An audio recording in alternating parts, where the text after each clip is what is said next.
अस्सलाम वालेकुम students, how you all. I hope you all are fine.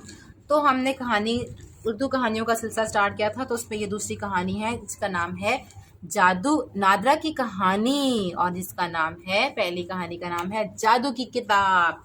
नानी अम्मा नादरा, साजिद और मुन्ने को कहानी सुना रही थी। नानी अम्मा किसको कहानी सुना रही थी? नादरा, साजिद और मुन्ने को। कहानी खत्म हो गई। अच्छा जी, एक जादू की किताब लाए जो कभी खत्म ना हो।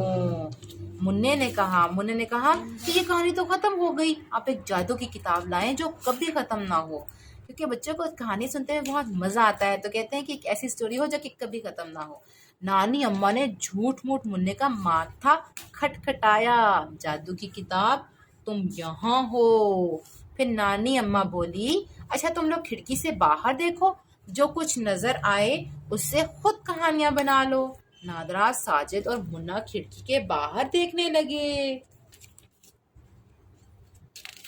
साजिद थोड़ी देर में तंग आ गया। तुम कहानी नहीं बनाओगे? नानी अम्मा ने पूछा। मुझे कहानियां सोचना अच्छा नहीं लगता। नानी अम्मा ने कहा, तुम नादरा और मुन्ने की कहानियों के लिए तस्वीरें बनाना। हाँ ये ठीक है, साजिद ने खुश होकर कहा, और फौरन कागज पेंसिल और रंग इकट्ठे कर लिए।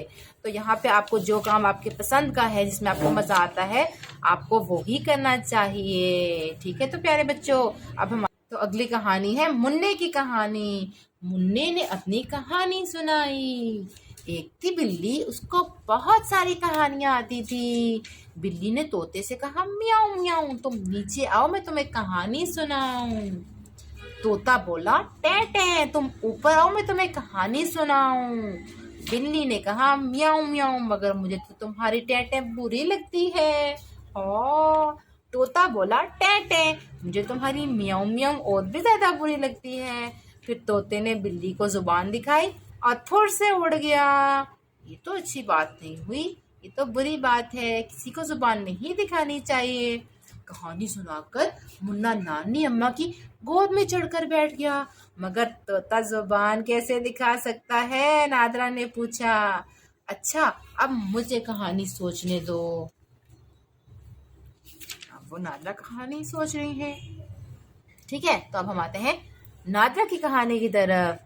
एक आम का बाग था, उसमें बड़ा सा आम का पेड़ था। आम के पेड़ पर बहुत सी चिड़ियों के घोंसले थे। ये देख रहे, बहुत सी चिड़ियों के घोंसले थे। आम के पेड़ पर बहुत सारे तोते और कौवे आम खाने आते थे।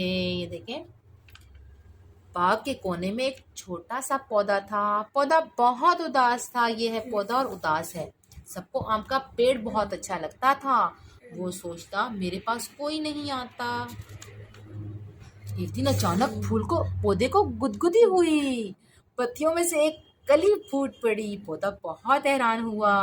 कली बढ़ने लगी। अरे ये क्या, कली तो एक बड़ा सा फूल बन गई। वाह, कितना खूबसूरत फूल है, पिंक कलर का।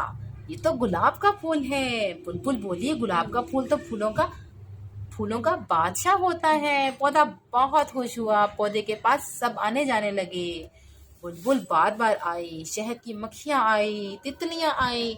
अब पौधा उदास नहीं रहा। आम के पेड़ में आम है तो क्या हुआ, मेरे पास इतने खूबसूरत गुलाब हैं।